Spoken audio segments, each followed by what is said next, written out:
Hi, Shane.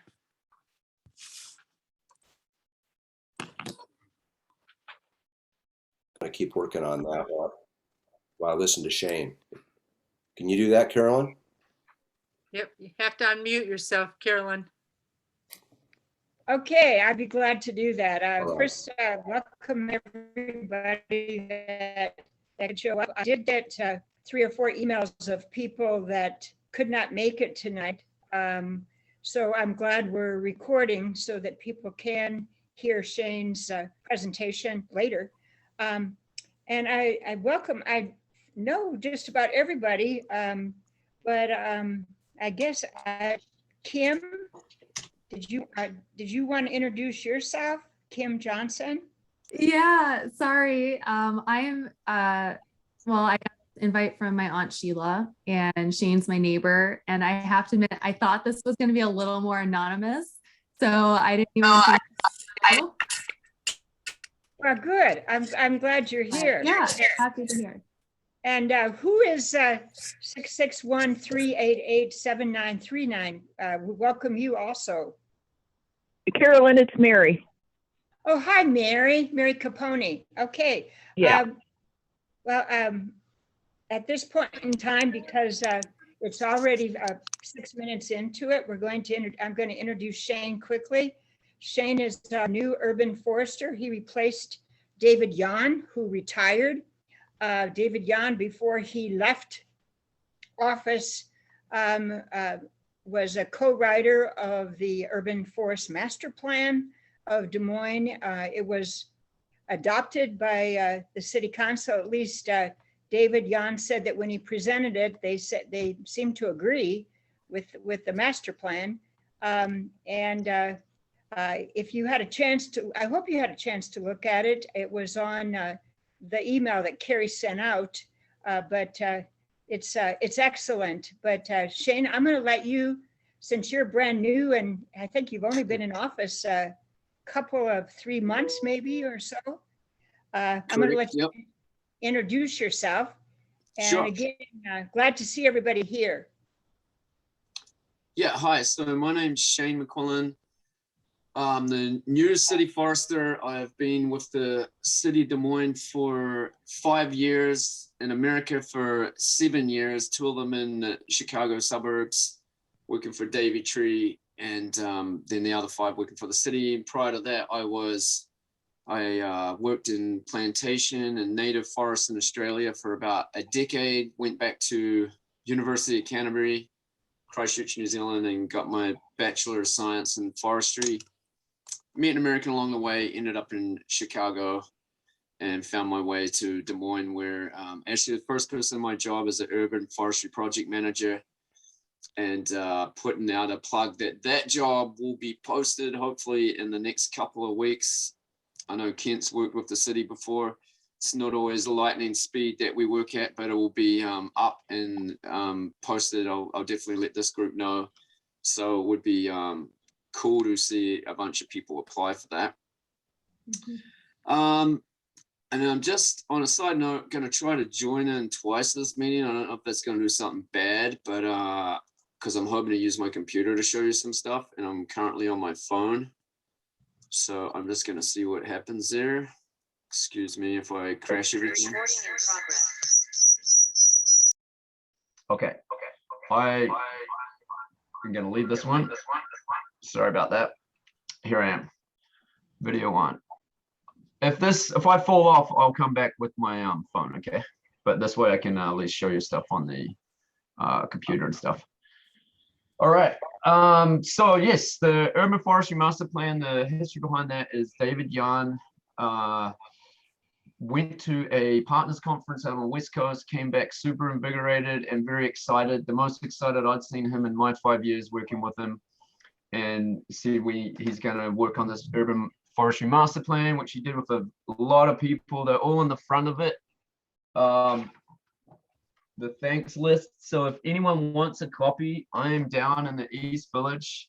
Come and see the Public Works building before it disappears, because we'll be gone next August, and down by MSC2 on Martin Luther King Jr. And come grab a copy. I've got I've got extra copies for people. You can find it. This is the abbreviated version, and you can find it online. There's a larger version that's hosted on our website, so City Des Moines Public Works, you can find it on there. So yeah, David wrote that with a lot of other people's help, students from ISU, tons of people, and probably some of the people in this group as well. And got it passed by council, as mentioned earlier. And it's a very, it covers every element of the urban forest and all the different aspects we touch throughout the city.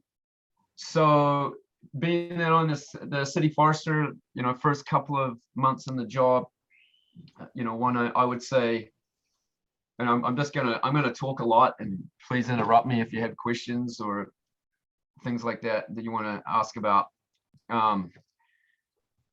So I would say the first sort of exciting thing that came out of the urban forestry master plan was we managed to hire 2 extra arborists, and their positions are solely dedicated to pruning young trees. So if you've ever seen I'm going to pick on silver maples here because they're very hard to get to grow nice. Big silver maple, huge big limbs, all kind of tangled up or messed up together. And if you're an arborist, that someone back in the day could have snipped that with a pair of snippers, one of them, and had a like halfway nice tree. So small tree pruning, that we're going through every neighborhood, trees between 5 inches and 10, and pruning them back now so that we're pruning away a lot of the problems. If it was possible to calculate, that would be a massive, not only a saving but less disruption from when these trees invariably fail if they're not pruned right when they're younger. So that was great. 2 full positions with the city arborists. Our positions with the city are coveted in the arborist world. We're lucky enough that people know that is, especially for forestry, a really good place to work is in City Des Moines Public Works and Forestry for arborists. So that was really cool, and that was the direct thing coming from this urban forestry master plan, and not something if you've ever tried to create a position, and especially within the city, it's not an easy thing to do. David actually created my position to start with. I was the first person in it, and then so we got another 2, and we have plans for getting another 2 going forward as well. So that was a pretty good start to it. Another one is with our Growing Futures program, which is run by and Trees Forever's program, Growing Futures. We've also managed to get, the idea is to push towards roughly we're about 200,000 a year, and we just got green lighted and up to a 275 going towards planting new trees every year via the Growing Futures program, where they hire young students. The city pays the same amount of money. It went off numbers when I used to bid out contracts, and cities low bid. So what those terms were for a tree plus a certain amount of watering per season is what we went off for this contract. And that we need to grow that a lot, to be honest. One thing I'm pride myself on is transparency. And with the City of Des Moines trees, we have the general mortality is about 600 or 700 trees a year. Just that's the age of our forests, and trees unfortunately perish. And with the ash trees as well, we've got about 2 years left of ash tree removals. And if you want to, if you need any kind of validation for the ash tree removal program, just go have a look at a neighborhood like Brook Run, Riverwoods, South Park. There's a couple more, I can't remember them off the top of my head, Easter Lake. And you'll see streets where they're all dying, very quickly. And I'll come back to that a bit later on. But so we're losing another 600 or 700 trees there. So we're at about 1,500 trees a year. We currently have, I've got my thing open here. We currently have about 50,000 trees, including the parks. Yeah, 50,573. There you go. So we need to, we're going backwards is where it's going with that. We're slowly going backwards. Once the the ash program finishes up, and we're trying to replant all of those as well. We'll be moving forward, which is in line with our DNR grant as well. So in the Tree Swearer program, we're putting huge amounts of trees back in. Actually, we must be getting close to our biggest, well, since I've been here anyway, biggest year. I think this year they're going to do about 1,200 trees. So actually, like a break even for what ash trees come out and what ash and what normal mortality is. It's the senescence of trees, of them perishing. So pretty awesome in that respect. But that program and the way David designed it was to slowly ramp up funding wise. So it means having people like yourselves help us make enough noise, and then obviously talking with city manager's office and getting it past the council to get more funding to grow that back. I mean, ultimately, like as a new city forester, I've no intention of going anywhere. I've got one young child and another one due in January 10th. I'm definitely here for a good while, so I have no intention of leaving. So, but my hope is if I ever do leave, is to hand it to the next forester and be like, it's really, you can sit back and put your feet up on the desk, and it's nice and easy, and we're at where all our places are planted bar a small amount. We currently have, according to our inventory, 15,000 vacant spots. Now, a lot of those you wouldn't be able to plant because of the water's in the way, or certain, if you've got an area house with 5, you might get 4 in just for different specifications, things like that. So let's say it's 12,000, still a lot of spaces to be putting trees in. So that's my, as a city forester here, I definitely, one thing growing up in a place that I originally came from New Zealand and hiked a lot, or we like to call it tramping. The adage is always to leave the place as good or better as when you visited it, and that's my driving goal is that the forest is healthier, safer, and hopefully there's no empty spots left. So I definitely got with anyone who's involved, and there's a lot of people involved in this. I mean, I'm the city forester person, with the city, this and that, but there's hundreds of people involved in helping this and helping our urban forest grow, and I'm hoping there'll be like thousands by the time I leave as well. So got off track a little bit there, sorry, but the Growing Futures program has been going really great. We got some awesome coverage with it. Just really dumb luck. New York Times reporter was looking for somewhere to do a story on, and ended up talking for a couple of weeks back and forth, and came out here and covered that story. We covered the whole city really, and looked at all different parts of it. So I'm going through looking at the 2020 sustainability report card. If you have the master plan in front of you there, so the first thing is that DNR goal I mentioned. We're currently at 29%. DNR canopy increased goal of 3% will require quadrupling the budget. So DNR, last time I checked in earlier this year, they were close to, they have access to LiDAR where a plane flies over the state and, flies laser down and basically tells them how many, if the canopy's increased or decreased, and then they share that data with anyone who wants it. So I'll be checking back in with them soon on what that looks like and what our goal like. So, you got to look at that two ways, because one way is that, the urban canopy increasing. So our tiny trees program, where we give away 10,000 trees, and they are planted in the residential, areas, and the private property will increase the canopy a lot. It'll probably be the biggest impacts, I'll have as a city forester, is that tiny trees program of people planting in their backyard.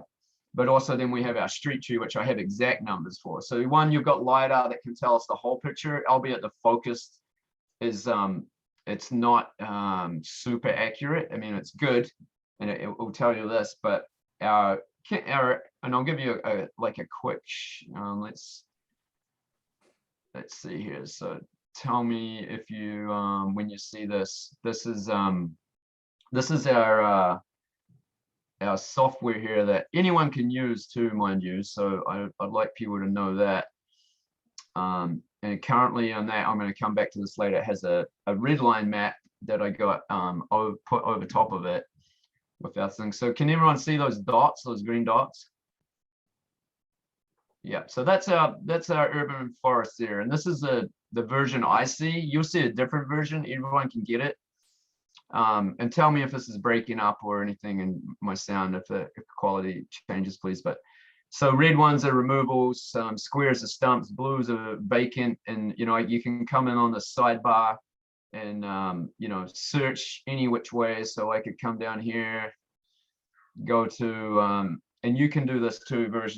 So the public facing has all this option as well. The only thing the public facing doesn't show is this, certain things like tree condition and stuff like that. And so I just clicked on Capitol Park and it tells me down the bottom, the resolutions take a little while here, 1,275 trees, that's including vacant spots. And then, workers, we can assign jobs to them and stuff like that. So people call up about them, but also an amazing resource that was started back, also when my job started, and through a nonprofit called Tree to Moines. And I'm just gonna go back to stop sharing here for a moment.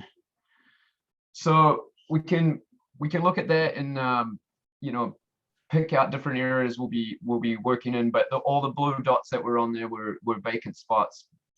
And a ton of work to go there with that, but we can tell exactly how many trees are which. That's where I was going with that, sorry. So I can see how many maples we have, crab apples. I can see the size of them. So you can kind of tell the age, because you have a small tree, it might be 1-2 years old. A big 50-inch maple might be 100 years old. So you can get any kind of data, and that's open to anyone in the city that wants to, anyone who wants to use it is welcome to, and can pull that data down. Like seconds you can have, 1 minute you can make a graph of all the different species in the city, or your neighborhood, or this area or that area. So we got the DNR, flying lidar, and then have exact data for this. So we know when we put new trees in, the number goes up and down, and hopefully that number will say 60,000 in 5 years time. Trees on private property, diversity, that's where the where that software comes important. As you can see the city overall and the neighborhoods. Definitely had some people that loved crab apples back in the past, I can tell you that. Also maples, we have a lot of maples. So we've been, pushing, we try to find the bars that are smaller and park those and plant those. Pretty straightforward thing. Definitely don't need to be a rocket scientist for it, but you'd like nice even bars, because the ash bar was one of the biggest. And it's always 2020 looking back, but it was a very hardy tree. It grows well. It's very pretty tree, nice vase shape that you don't get a whole lot, but severely overplanted in the city. So that, at its height, that tree costed the city $800,000 a year, and to remove, unfortunately. And then, with 2 years running of that, well, if that had been, a tenth of the ash trees are being planted, would have been 80,000, in different species. And so we've also, with diversity, there's been papers coming out now and articles looking at, if global warming continues, then to future proof, we might need to look at species that are, if planting, it's broken up into different zones. So looking at more southern zones and that. So there's some good nurseries around, local ones, that I'm intending to work with and start trying out some different species, because a lot of these, COVID's affected many different industries in many different ways, but in the tree industry is, no different. And then, trucking becomes a thing, or gas prices go up, or this or that, and trying to get different trees. So I've grown some trees with our local Parks and Rec nursery, and I plan on hopefully developing with this nursery up in Iowa Native Nursery, and trying to grow some different species that may be a little more southern, and you know, we try to keep it as usually we always try to plant natives is what we're doing. Neighborhoods, that's something that's near and dear to my heart, is getting out of neighborhoods. We've been in Union Park and Cheatham Park this year. Me personally, a lot, like across the whole city. We've had projects where Jeff Wiggins from the city has wanted to plant trees to try to slow down traffic over on Cleveland Avenue. And, we really, what I'd love is a lot of it is developing relationships and finding out which people, but we do try to move around a whole lot. And I'll go to back to this map here. I'll share my screen here. That one. There we go. So let's clear this, and I encourage you to go have a look at this. And I can send that, I'll put that URL in the chat box. So getting out in the different neighborhoods, we've got some, Josh Mandelbaum's a counselor that I've worked with quite a bit. He's been, really interested in the Cheatham one. We've got we're working with Invest DSM through Trees Forever a lot, trying to target different neighborhoods. And if you look at this, I don't know if there's any data analysts out there. I am a closet fan of statistics, but I don't have enough time to really go in. But now that the new census has come out, which is what I was waiting for, because I've got all these trees in all these different areas, and the neighborhoods can show up on here too. And then I got our software provider. You guys can see that screen, right? No. Oh, you can't? Okay. Operator error. I'll take that one. Okay. So can you see it now? Yeah. Cool. So that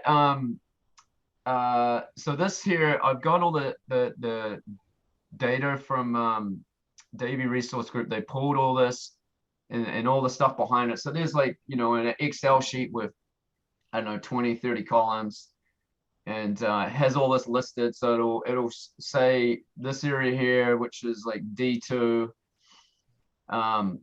It will have all the rating of the trees, this, that, and the other, what neighborhood those trees are in. So what I really would want to get from this, and with the census, which if you know anything about the census, they don't, they're their own shape. So they don't, they're good. It's very useful, but you might have a census block that includes, I know they're not against each other, but like South of Grand and Capitol Park, right? And obviously they're not together, but that might be a census tract, so they got, from what I understand, they got drawn a long time ago, and they just are how they are. I don't think there's any change in them. So really, I mean, I'm going to dive into it myself, but what I'm hoping to get from it is to see which neighborhoods. And so D1, if you know, you may or may not know about redlining, but basically this is very simplified. The banks drew up reports on different areas, and that determined whether you got lent money or not. So A1 here, Beaverdale, still South of Grand. Still to this day, from when these documents were created, you can see that it's going good. Now some of them do flip, so like this is the downtown area, and here this is Brook Run and stuff out here, but some of them still have always been on the back foot from this original thing. And again, it's super simplified. I apologize if I'm I'm oversimplifying a very complicated and sometimes emotional thing there. But so what I would like to see is the neighborhood, where it was in the redlining map, and how many trees they have, and kind of look at all that data. And I plan on doing that. The census just came out not too long ago. When it comes into winter, it's sort of something I can get my teeth into a little bit more. But if anyone out there knows, someone who's got some time on their hand and is good with statistical regression and things like that, I'd definitely be interested in talking with them. So that's a big focus coming out of this. And I think in David's, in the city master plan, it is, social equity or social justice. Something I was interested in when I first got here and ran numbers against, neighborhoods per tree, trees per capita, that kind of thing. So that's something I'm a huge fan of our neighborhoods in Des Moines and trying to involve people and involve neighborhoods going forward. So I see that as like a key way to, I was just actually talking to someone today saying that you could give me, $5 million and we could plant every empty tree in the city. But what I would hope that happens is that, over a certain period of time, 5-10 years, we engage people from, I see that comment there too. That might have been where I got my links from to find that shapefile. But sorry, engage people from all around the communities to help us to grow the trees out there, to take care of them, to have planting days, to do different things, so that they're involved. And the old saying is like they've got skin in the game and attachment to their community and trying to make it a nicer place to live and stuff like that. So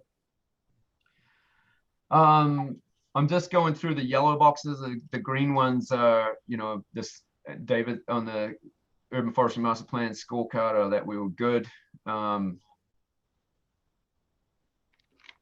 So the next one coming up, green industry involvement. I've had a couple of trials with. I've got some. There's a small 5-person team out in Prairie City that make something called biochar, which is a soil additive, and they've given me a bunch of that. So I've been using that and keeping that on our software as like a pseudoscience experiment, with one having some and one not. I'm working with another person, and you're gonna laugh at the name, but they call them tree diapers. But it's a system that goes around a tree. And basically what happens when it rains, it's under the soil, at soil level, it rains, these cells fill up with water, and then it slowly releases them through the drought. So I've actually got them on one, if you ever go up and down Urbandale Ave, I use it and water some bunch of trees along there and trialing out different things. So I've got some of those coming to try out in the spring, where I'll do the same thing again. I'll have one without, one with different things from green industry. But I've made, making relationships within the industry like that. There's definitely areas I would love to see change. There's things where you can have cells underneath roadways filled with soil, where silver cells, they jump up the cost of it. We've used them in a couple of places, but basically a tree could be in that horrible kind of prison of a Walmart parking lot, where it's got rocks around it that heat up to 150 degrees, and it's probably 20 years old and this big, but it could have soil all underneath that, and even filters for taking the water and running it off. We've used them a couple of places, working with our stormwater crews, trying to figure out some projects we can do together there. We're applying for a couple of different grants where we can, the bioswales are getting really popular, but implementing trees, and so working with different parts of those different teams around the city. Shane, I have a question about the tree, green infrastructure, because in the definition of green infrastructure, trees can be included. Is that correct? Yes, Okay. definitely. Well, then my question is, we're way off the master plan idea of increasing the tree planting every year to 3,800, like it says in the master plan. We're doing probably about 1,000 a year instead of 3,800. And with COVID, that was cut way down in 2020. I saw that on the plan. And my question is, the city is getting a bunch of money with American Rescue Plan, which includes infrastructure. why couldn't some of that city money coming in, I mean, millions are coming in, why couldn't some of that be used to increase our tree planting in Des Moines and in strategic areas where we need stormwater mitigation in certain neighborhoods? To me, that would be a valid way to use American Rescue money. That's a great idea and angle, Carolyn. And if you could follow up and send me an email with that, I'll definitely take the charge on that. That's really awesome idea. And that's, I'll definitely say right now that I'm passionate. I feel like I'm relatively intelligent, but it's that whole story of standing on the shoulders of other people. I will happily, anyone who's got ideas, knowledge, sort of things like that. I really want to be, might not be the right analogy, but like guns blazing to get things done and get trees in the ground and get people involved and things like that, like ideas like that. That's a beautiful angle where, yeah, you're right. That's something that, it'd be hard to refute that. So please, like anyone in the group, anyone wider, whatever it is, send me the things, and I'll be happy to pick up and charge, Well, and also with, and I like the Tiny Tree Project, but it is tiny trees, and they're showing in the neighborhoods that we got to have big trees in our neighborhoods to do a whole lot of good. So my question is, some of that American Rescue Plan money could also be used to give people, say you wanted to go to a nursery and buy a pretty good sized tree for your yard. The city could come up with half the cost, say it was a $250 tree. The city gives you a voucher for 150 or 125, and more big trees would be planted in our residential areas. Iowa City does that right now. Yeah, and that's definitely, I mean, there's been a couple of programs like that, and I know Trees Forever do that, but that would be, that's another, something that a really good idea. I will say, I mean, it's not indicative of every tiny tree, but my one that I planted 3 in my backyard in 2017, and they're 15 feet high now, and like 1.5, almost 2 inches at the 6 inches up. But yeah, that type of program, something I want to see, and I really want to see it be really easy as well for people to do this. Like, we don't have the best system in place. I would ask for some grace in that we just started with Growing Futures, and then we hit COVID, and they did manage to plant some trees, which was great because everyone's jackknifing on how do you plant trees in COVID, and we had students as well that sat in a van together, and they had to make out volunteer things where people were distanced, and they pulled it off. And actually, other people used I think the city borrowed some of their model because it was so good. But yeah, those kind of programs, I'm all for it, and definitely that side of it, something we've never really looked at a whole lot. Even aside is different grants that are out there, like the DNR had a derecho grant that I applied for and got, and I don't know who else could have got that from around the way, but you have to, there was a matching one, so, but that was $5,000 we didn't have that we now have, and it doesn't equate to a whole lot of trees. But also, the other thing I would put out there is, when I applied for my grant and wrote up what it looks like, I said I want this much for trees, and then I want the other half for maintenance for the first 2 years. Like that's I feel like that's the word that so many people should have in the front of any project, is like, well, before we even do the project, how is it going to be maintained? Because the downtown area is a classic example. I feel like that needs to be every tree filled in, looks great. Technically, property managers are meant to help, and currently I know the city manager's office has got a laser focus on getting that figured out, because Blue Cross Blue Shield has enough money to employ a huge amount of people to help look after their garden, make it all nice, water the trees, but a mom and pop outfit might not, or they might not know to do it. But how does that work? Because they're downtown in East Village, and I'm not saying like any more important than, you know, this neighborhood or that neighborhood, but that's where a lot of people come. And if, you know, you want to attract them to the city and stuff, it shouldn't be a problem for us to, you know, have stuff like, you know, nice trees and things. But back to the neighborhoods, yeah, I really want people to just be able to hit a button on their phone and a tree turns up the next planting, you know, season, and things like you talk about. So we're sometimes, Carolyn, we run into, you know, everything we do, and I'm sure a lot of you are the same, you know, we've got to check with legal first. So you'll say, okay, we'll pay something for the tree.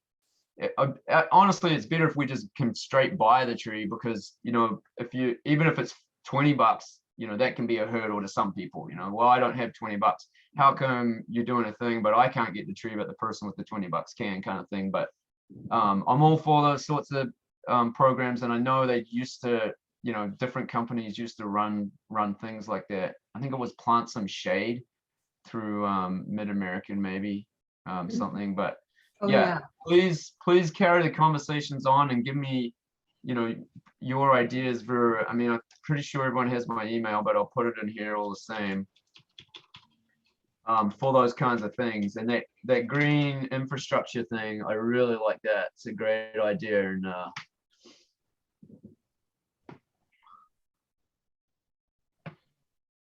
so that's Jeremy with a question, statement, I should say there. Market District Master Plan does not include green infrastructure. I mean, I know we have a whole lot of trees in there because I've seen the plan, but A correction, it does include green infrastructure, not. it does. Sorry, my mistake. Yes. Yeah, Cool. there are bioretention cells that are planned for a buffer between the streetscape and the sidewalks.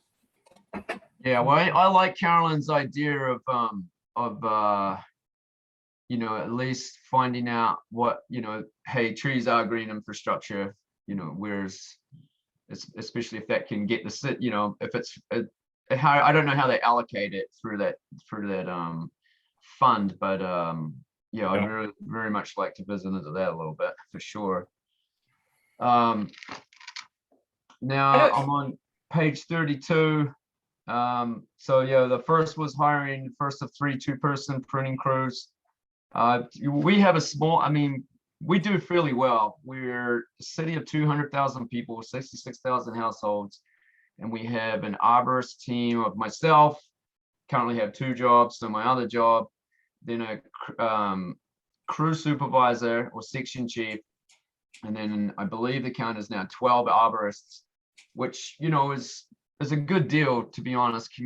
That's not, I haven't seen it in too many places with dedicated arborists like that. They're all ISA certified. Like I was saying earlier, we do tend to get really good workers. So that's an ongoing thing. And I will say this too, especially Jonathan Gano, Director of Public Works, is a very green public works person, and trees are dear to him. So it's definitely the time where I want to take what David's done with this master plan, the momentum and the community that's around, like everyone that's on this call, and really sort of like build momentum and get up, you know, build steam and get extra funding and get these things and have sustainable programs that, you know, can kind of run by themselves as well. And definitely working with nonprofits is another thing.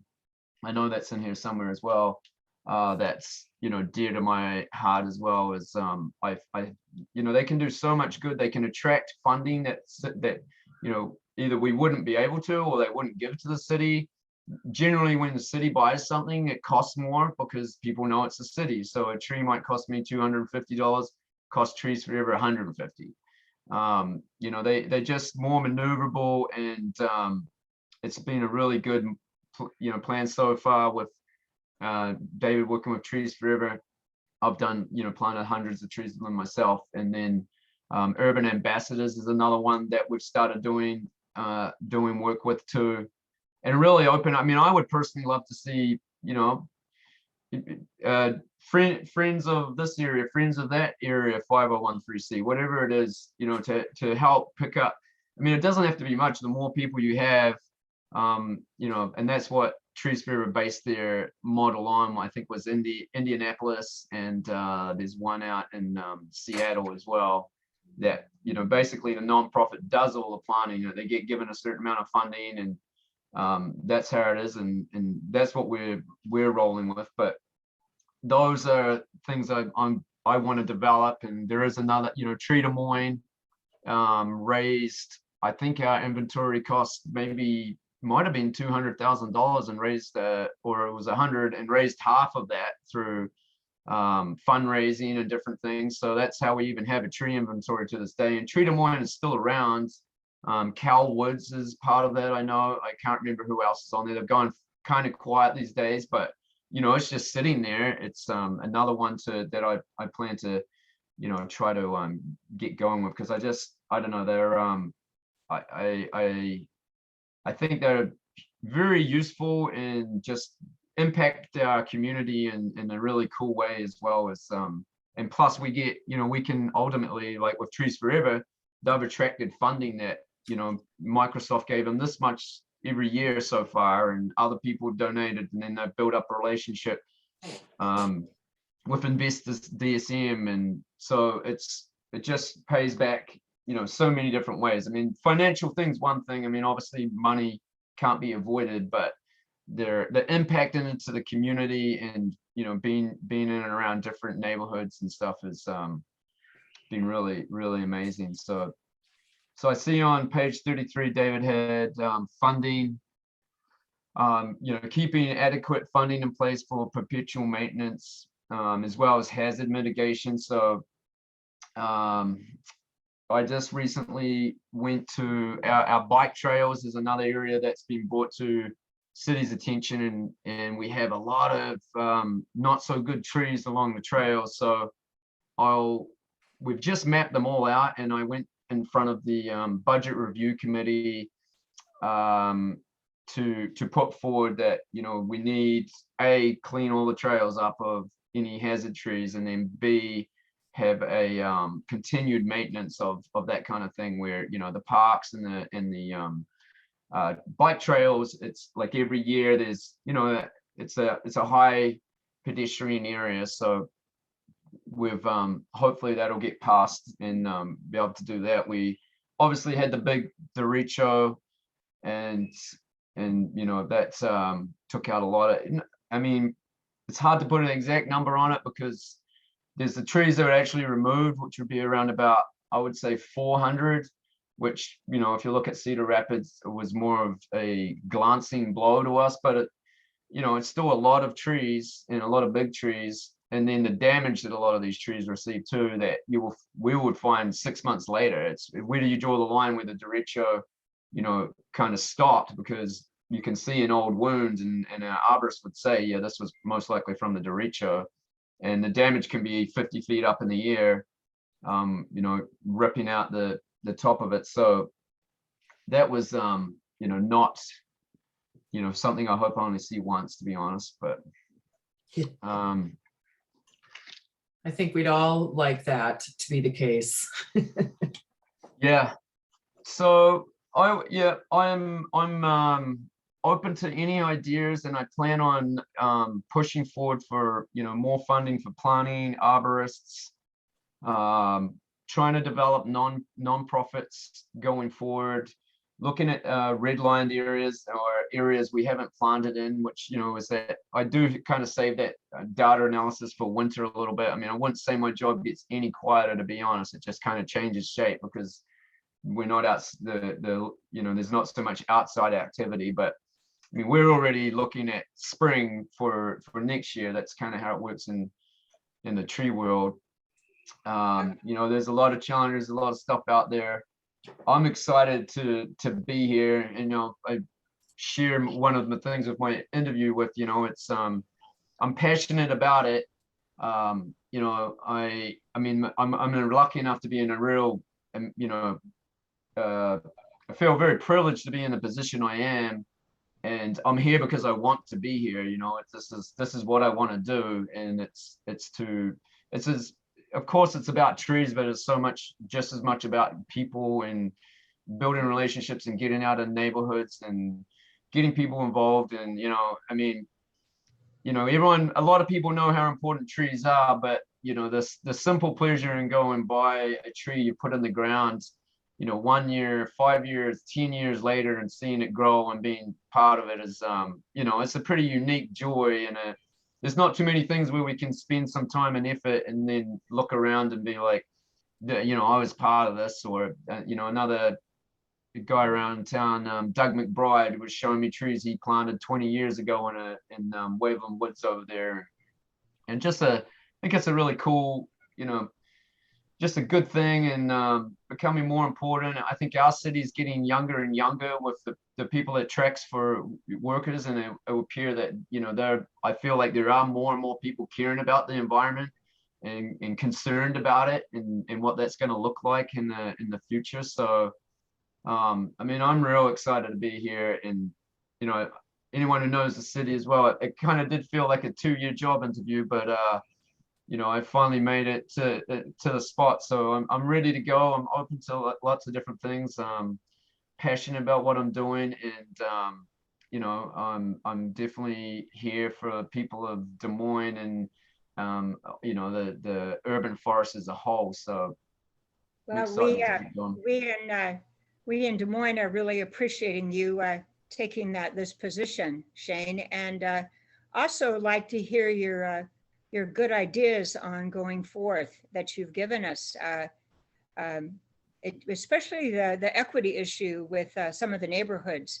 I think that's great. You mentioned the Budget Review Committee.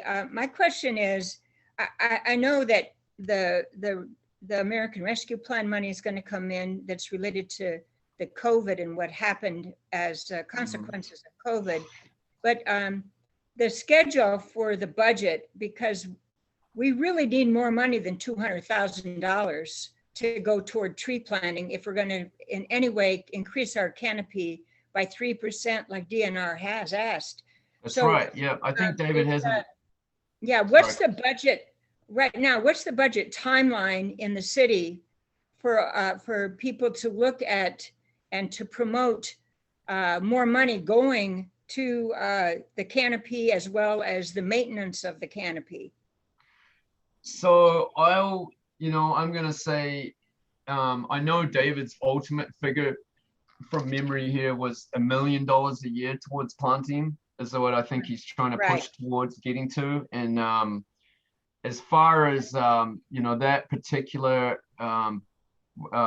thing that I was in front of for budget review, that was one just specifically for trails. But I would have to get back to you, Caroline, on an exact timeline of what that looks like. But I can definitely map out a calendar of when things need to be done by. And I've got a really good relationship with our new finance person as well, where and so it's we do have a city tree replacement fund, the CTRF, which money goes into as well. And that's from people that build stuff and have to take down trees or do certain things. They have to put X amount of money into a fund. So that's another, source that comes in there. But what I could do, if you want, is let's say a couple of months, come back with a more like finance, look at what you're talking about with American Rescue Plan, find out what that language looks like for green infrastructure, and have a more finance detailed thing. I've had, I don't know how this will play out, but a retired person come and reach out to me, and we've met, and now like they fundraised tens of $millions for different things. And so I'm looking at any and all ways. I mean, obviously the city is the one that I'll go to bat for and get in front of everyone and be like, this is what we need and this is what we need to do, and I propose this, and I've got these people are backing it and everything else. But I'm also interested in, like you said, with this American Rescue Plan, or I'm meeting with another friend who wrote a lot of, kept programs alive in the DNR. They've moved to Wyoming now, but has written, that kind of thing, and just seeing where there's, I kind of look at the whole of America and think well, obviously we have, you know, a limited budget, and I'll always be pushing for that, and I'll get you a good timeline on that. But also, what other sources of revenue available? A, straight to the city for planting trees, or B, to nonprofits going forward too out there. And if I can help that, you know, help write those, endorse them, enable them, and try to bring in, I mean, I'll, you know, which way, I'm sure there's other avenues out there that are available that we're not currently using that could be helping us get more trees in the ground. Even Arbor Foundation, someone came to me the other day, and a lot of time it's just this only certain amount of people that even write these things out, you know, because it takes time and energy, and you got to know what you're doing and what are they asking for, and but they might only get 5 applicants or 10 applicants or whatever it is, and so that's that. But I'll get you a better timeline on what that looks like for putting in requests and stuff for you know, pushing forward, because yeah, it went last year with David got the increase, but yeah, you're right, for the next financial year need to kind of keep, you know, increase the pressure, you know, ask and try to, if the council signed in, which is great with the urban forestry master plan, let's keep running with it, and you know, keep to the plan of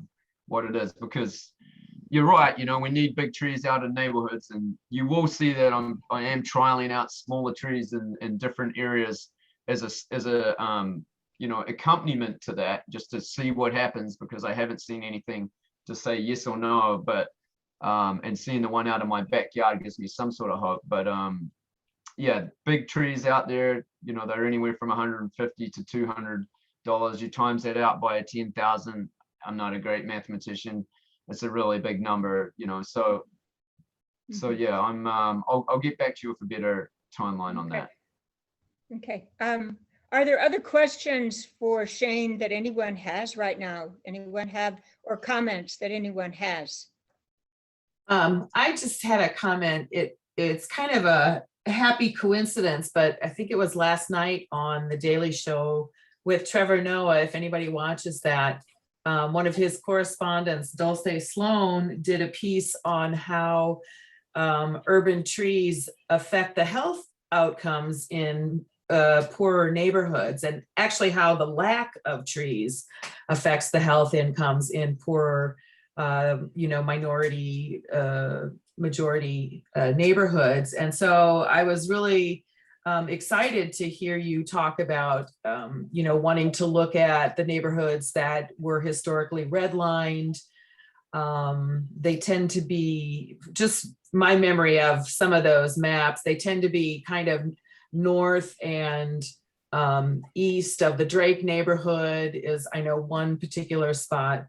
But you know, one of the things she said last night was the temperature difference between a treed neighborhood and an untreed neighborhood can be like 13 degrees, and that's huge, you know. And it makes a difference in terms of like people who have asthma, you know. Of course, it cleans the air better. It, you know, decreases the temperature. It also has shown to slow traffic, because you don't have that just, you know, free expanse to drive through. You've got visually the trees kind of, you know, slowing you down. So I think that's great. And I think that's a good strategy for, in terms of, you know, what neighborhoods we really want to pay attention to in terms of where we're putting our trees. Yeah. I was wondering what your thoughts are, Shane, on like the use of volunteer labor for planting trees. I know in Des Moines, it seems like we've relied quite a bit on volunteers to get trees planted. And I guess we're very fortunate that we have a community that's willing to come out and plant trees. But, you know, I guess I'm wondering just how sustainable is it to rely on volunteers? And I don't know that we really have any other choice, you know, aside from having more staff. So I'm just curious what your thoughts on the use of volunteers for tree planting are. Sure. So we've used them since I've been here, the model used to be I would put out a big contract for 300, 600 trees, perhaps low bid. Contractors would plant it. It was on the homeowners to water the trees, kind of sign on the dotted line sort of thing. And then at the same time, we would plan a lot of volunteer events where we might have like Meredith or whoever it was, any kind of group come out and help plant us and do trees with Trees Forever. Then that segued into Leslie Burkus, a program with Trees Forever. And now, so those, technically, and it is a lot of volunteer planting that they do. So, we do have to go back and look as well and make sure, they know how to plant trees, but obviously watching over 30, 40 volunteers is, I know what that's like personally. So you can't always see how every tree is going in there. So, and, at the moment that would be, my other job, the urban forestry project manager job would be, that's what they would be doing, is going around and looking at that. Or I'm a huge fan of the STEM program, if anyone's used that, where you can, you pay half and the state pays half, and a teacher comes and works 6 weeks and comes out and does stuff, and then we have a continued relationship with it. It's been a really good program. But I would say it's been, so Trees Forever currently employs, I think, anywhere up to about 10 or 12 students. Some have one half of the day and some have the other, so it might even be 20. And they're paid a wage to plant the trees, like to plant and paid a wage. So they'll actually plant some themselves. And then, yes, the rest is volunteer work. It looks pretty good, I would say. My thought is that, let's say, touch wood, because I hope it doesn't, it could happen tomorrow, then we could always go back to contracting out tree work if we had to, if it was like, oh, okay, we still get them in the ground, so to speak. Like, nothing against any kind of program. I love the program, but so I'm not, I think it's sustainable. They do an amazing job. And then the new person they hired, Casey Ballard, she came from a volunteering background, and they've got 7 plantings going on in the next 2 weeks with all different volunteer groups. And I know green hours are popular. So I think it looks solid to me. It looks robust, but if, for instance, we needed to do something else, then it could revert back to contractor if it had to be that way, so. Okay. Yeah, and then, Parks and Rec, definitely, I love what they've done. Kelly LaCourt right over there. They built, they actually have a person dedicated to it, which is awesome. And she's built it from whatever it was to a database of 3,000 volunteers. Now, I know volunteers seem to be it's a little bit spotty now because of COVID and stuff, and people, and I'm guessing it will be for some foreseeable future. But I know we got, just as an aside, Iowa Environmental Council planning on this Friday, and then Mid-American the week after in Union Park. And then I couldn't even list how many people. That'll be another cool number to put in there, actually, is like what groups Trees Forever have worked with this year. But it seems solid to me. Okay. Now we do need to, there are people who know how to plant trees, but it is something you've got to do is look at the quality and make sure they're getting planted right, which not on them, but someone that might be their first tree getting planted and so Okay. forth. Any other questions for Shane at this time? Yeah, Carolyn, this is Yeah. Ken. Thank you, Shane. That was really helpful. It sounds like you have really robust volunteer programs, but how can we accelerate the rate of planting and, ultimately just get more trees planted per year in Des Moines? So the first thing would be, more money to buy trees with. And then the second one is the thing I'm kind of trialing, which is more of a pilot, which is to use trees that are a little bit cheaper, maybe not quite so big, so big tree is $250 or whatever the nonprofit pays for it, probably 150, I'd guess. And then we could get 2 trees for that are a little bit smaller and protect them. And that's kind of where I'm going. We're always going to have to plant big trees, like Carolyn said, especially the downtown. You just kind of have to. But if you go down to East Village, outside of a coffee shop down there, and right near Raygun, you'll see 2 bald cypress. One was like the standard big tree, and one was a smaller one that would put protection around it. You know, this is a pilot program. We'll see what happens. I mean, I've got real life data, may or may not work, but that tree that was planted outside the coffee shop with the protection was $10, and the one outside of Raygun was, you know, $270 or whatever it was. So you could get 27 of those small trees for the one big one. We're starting off in a small way just to see. It's one way. So obviously, like, going back to Carolyn's comment about the American Rescue Plan or budgeting, that's where the push will come in. And Trees Forever, you know, we've already said, hey, we're doing this. You need to be ready to employ a new person, get a new truck, do this, do that. So you're ready when we do have the money. We're not sitting there waiting for a year and then people look at us and go, well, did you really need that 200 extra 300,000? So the money thing will be, you know, driven by the city, and then whatever ideas or funding we can get. And then the smaller trees. So another thing I really want to do some way, sort of counterpart, I guess, in Pleasant Hill, Heath Ellis, you know, he has a much smaller budget than Des Moines for tree planting. So he built a gravel bed, and you look up these gravel beds, and it uses pea gravel and sand.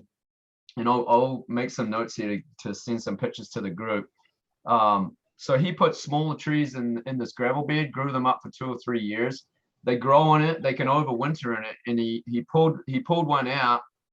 He actually just went down the road here in Beaverdale recently for a shared stormwater project. I've got a little model rain garden down on Holland, I think, just by Flying Mango, just north of it, on one of those little triangles, just what I remember. It's worth going and have a look at it. But you pull the tree out of this gravel bed, and it's got this huge fibrous root system on it. It's like amazing. And they come straight out. They're not in the soil, so you're not ripping them out. He just stuck them in there as DNR seedlings for 2 or 3 years. So, you know, we used to have nurseries back in the day. I heard we would have 30 to 40 arborists, you know, way back.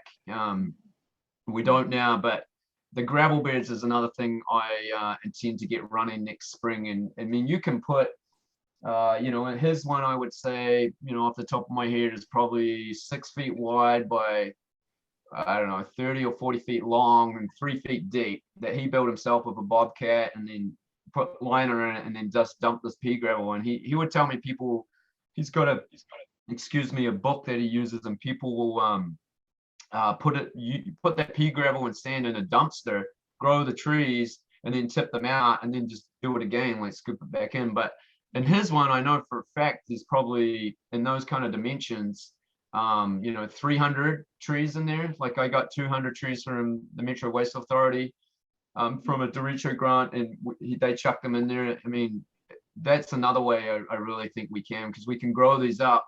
They take minimal effort for maintenance, and plant them out there in the neighborhood. Another one that I just started as well, you'll see I can share that with you too, is urban nurseries, we calling them. So we're going to come around in spring. If you're interested, you can sign up. We'll come around with up to 5 pots, you know, the 5-gallon, whatever size pot, tree and a soil in it. I mean, I've kind of got some out in my backyard now, and then not, you know, I've got to check exactly, but, you know, we'll come back in a year or 2 years time. We'll have them marked on our inventory, pay people $20 for helping with the water or whatever sum it is. And then we can see where they are on our inventory and be like, okay, we're going to go down to Accent neighborhood. You know, they've got 50 trees down there, and we're going to plant them out. And now those small trees we gave them are, you know, 3 feet high. Again, they might need to be protected and stuff, but another way to, you know, they really just got to sit there, grow them up for 3 years. We've got a bigger tree. Now I've got neighborhood putting 5 trees out. So that's something else I'm kind of excited about. I I don't know where they're going to end up. I'm ice breaking as far as I can see. I had that tiny trees in the right of way. I had a person from Iowa City send me a thing they seen out 30-40 years ago to school kids and was giving them acorns, and they were growing them up. He showed them how to grow them, get them going, propagate them, grow them up. And he said, they planted them all around the city, and now there's these huge oak trees that, so, obviously it's been done before. But I'm excited to see what it might look like as far as getting people engaged. And even if you're in downtown, you could have a pot sitting on the balcony that you grow up, and the tree gets to a certain size, and then boom, we go plant it out in the right of way. And another, I think, those are a couple ideas. So money first up, smaller trees with protection. There's urban nurseries I'm excited about, and then gravel beds where we've got an area in the city that doesn't get used for anything. It's just just sitting there. We've got plenty of kind of areas like that, where we can make a gravel bed and start trying to grow these trees and seeing what that looks like coming out. I mean, I think that'll be a couple of good ways that we can get more trees out there fast, because that's what I don't want to sit here and be like, oh well, that didn't work, or we're slowly getting to our thing. I want to kind of go in as I don't know. I want to kind of get there quicker, to be honest. Like, I feel like getting trees in the ground. So I'm trying out different things. I'm not going to sacrifice quality or sustainable models or anything like that, but getting there. But I'm prepared to try different things. And I again, 15,000 spots. If we could drop them out of planes and then they'd fall in the ground planted, that'd be great. But Yeah. so that's some of the things I'm trying out as well. So, and tiny trees itself is pretty cool when we give away all those trees. It was like 10,000 trees. Yeah. I have a question or a comment. So I have 15 acres of woodland that it's mostly bur oak, smooth bark hickory, black walnut, some other stuff mixed in, but we always are digging up volunteers because they get in places they're not supposed to be at and Yeah, stuff. they do. So I mean, would like having those volunteers or the small trees we're digging up, like donating them, would those be useful or not useful? That could be somewhere where like the gravel bed would be perfect for that. We have this rooting compound, it's called. It comes in a big tub. It's what we give our tiny trees away in. So I'd be happy anyone's going to help out with something like that. You mix it in water and it kind of makes it into a slurry, and you dip the trees in it and it comes out with all these crystals on it, and they'll last. I mean, I'm a little remiss to tell you, but I had a tiny tree in my garage for a couple of months that I forgot about in a bag that had the rooting compound on it, and it was still growing even in the garage. And I got it planted out and got on some healthy sunlight, and they change almost overnight or the next day. But a tree will grow with that stuff on, or so we would give you that. You could dunk it in there. Usually got to use a plastic bag, unfortunately, but you can kind of reuse those. But yeah, I could see that being a really cool thing, especially with I've got room in the Pleasant Hill gravel bed at the moment, and hopefully have my own ones going soon. So Yeah, we also have a go ahead. lot of members that have woodlands. So I mean, if like people donating trees like that, yeah, we could talk further if yeah, that's please do. makes sense. No, it does. I think that would be that could be a real cool thing for sure. Well, I hate to say it, but I think the time is about up. But Shane, I appreciate all the ideas that you have, and also being a task force that's an advocate for the city on different issues, especially trees would be part of the climate action plan that's being formed in the next 18 months. So we really do have to look at trees, and we as a real advocacy group can go to the city council and to the city manager and put some pressure on for more money going toward trees, like David proposed in the master plan. So we want to thank you for joining us, and we want to invite you to come back often and kind of update us and be a part of the task force. We really enjoyed it. Thank you very much. I really appreciate that, Carolyn, and I really appreciate everyone being here. And definitely apologies for the other week. I've got like I said, another child turning up in January. My wife had a big glucose test that kind of rocked her, and I ran straight into babysitting, and I was out and about looking after my child. So I apologize for not being here, and I'm super thankful that you gave me a second chance. I would love to turn up, and I'll definitely follow up on numbers and different things like that. And excited to be in the city and to know there's people like all of you around. So I really appreciate that. So yeah, well, thanks so much. Before we close, I know that Sunita has an announcement with the Iowa Environmental Group. Oh, cool. Yeah, so my name's Sunita. I'm with the Iowa Environmental Council, specifically with the 100% Iowa team. And I have a link, I'll put it in the chat. But this Sunday, if you're looking for something fun to do, from 4 to 6 p.m., we are collaborating with the Sierra Club Beyond Coal. So we're working together to put together like a spooky social for clean energy. So this is going to be something where we're trying to kind of allocate and bring people together that are interested in either learning more about clean energy and potentially kind of forming like a group of volunteers, taking between, you know, the people who are with Beyond Coal, 100% Iowa, and kind of bringing them together. So I'll put the link in the chat right now. If you are interested, please come. Everyone is welcome. You're welcome to bring your family, your friends, whoever you would like. I just put that link in the chat just because we do ask if you are able to register, just because we're trying to buy enough pumpkins and there's going to be food provided.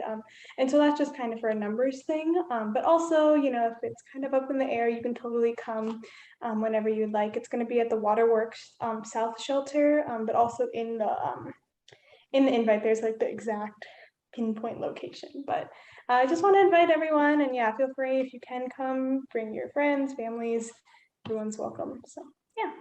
Well, thank you. Also, I guess I can't not say anything about Rod Stevens is on the line, and Lily Hill, who is a 13-year-old on the Climate Action Committee in Johnston, is starting a climate strike next week. You want to give a couple of the details about that, Rod? Oh boy, I don't have them right in front of me, but it's Wednesday the 27th. Wednesday. Yes. I'm going to be out of town. I can't attend, but yeah, Lillian is an amazing. She's our own local Greta Thunberg, and she's a doer. So if anybody wants to know more about that, get in touch with me. I can put my email in the chat, right, and I can get you information. It's 1 to 2, and it's going to be at the Capitol on Wednesday, October 27th. And she really needs a lot of support. This is a revival of the climate strike that hasn't occurred since COVID. So I really applaud her for her energy and her courage there. So yeah, okay. She's an amazing young woman. Yeah. Yes. Any more announcements or anything else before we close the meeting? I would just let everybody know that the Food Security Task Force is going to be presenting to the City Council in a workshop on Wednesday, the 27th at 10:45. And I believe that's open to the public, isn't it, Jeremy? Yeah, I believe it's open to the public. I can look on the city manager's website here, or the city council website here real quick. I do believe it is. We're slated to start at 10:45, but it may be a little bit before or a little bit after that also. Mm-hmm. So, I mean, if anybody's got time that morning, I would, before you join Lillian at the Capitol for the climate strike, I would encourage you to stop by. We're going to be giving a presentation on what we've been doing. In terms of, we built a website around urban agriculture to provide a starting point for people who are interested in growing food in Des Moines. And, our work is going to continue beyond that. But we're also going to be, giving our recommendations to the council of what we think needs to happen to increase self-reliance in terms of food for the city of Des Moines. So that's also Wednesday morning, if anybody's interested. Yeah, And no, that there's sounds great. There's not currently an agenda on the website yet, but keep an eye out for that on the city council meeting website. There'll be a watch now link too, so you can watch it virtually if you can't make it in person. Oh, that's great. Carrie, do you want to say anything about the meeting on the first Wednesday of November? I know you were the one that arranged that. Yeah, we are coordinating a meeting with the city of Dubuque, with Michaela Freiberger and potentially Gina Bell. She is still up in the air right now, but Michaela is the person who is administering the program, but they're going to present about their solar, low-income household solar program, that they were able to get money to put solar on 10 low-income households. And they are now in the process of trying to figure out how they can do. The solar is not yet on the households. They're just starting it, but they have money for 10 households and they're looking at trying to do an additional 20 households after that in a targeted low to moderate income neighborhood in Dubuque. So they're going to talk a little bit about that with us. And then the following Wednesday, we are hosting I'll send around a link for this. We're hosting a webinar called EV Ready Communities. It's targeted at cities and planners about how to get your city ready for EV vehicles, with guest speakers Brian Ross, who's created the EV Ready program from Great Plains Institute in Minnesota, and then Jolene Jansen, who is with the Clean Energy Districts of Iowa, who's been working with a number of communities in Northeast Iowa on becoming EV ready. Great. When is that, Carrie? That will be Wednesday, November 10th at 11 o'clock. And I will send. And the task force one would be then November 3rd. Is that correct, Carrie? November 3rd? Whatever that first Wednesday is, yes. November 3rd, yes. Okay, so, well, I think we're going to close unless anyone else has any other announcements or comments. Thanks for joining us. And we'll be seeing you on November 3rd for the presentation about solar energy for poor communities in Dubuque. But glad to see everybody. And again, really a big thanks, Shane, for your great presentation tonight. Hey, thanks so much for having me. I really appreciate it. Yeah. Okay. Thanks, everybody. And bye. Have a good evening. Hey, Jeremy, well. can you say, oh, he hopped off. All right. Oh, you left. Thank you. Sorry. It's okay.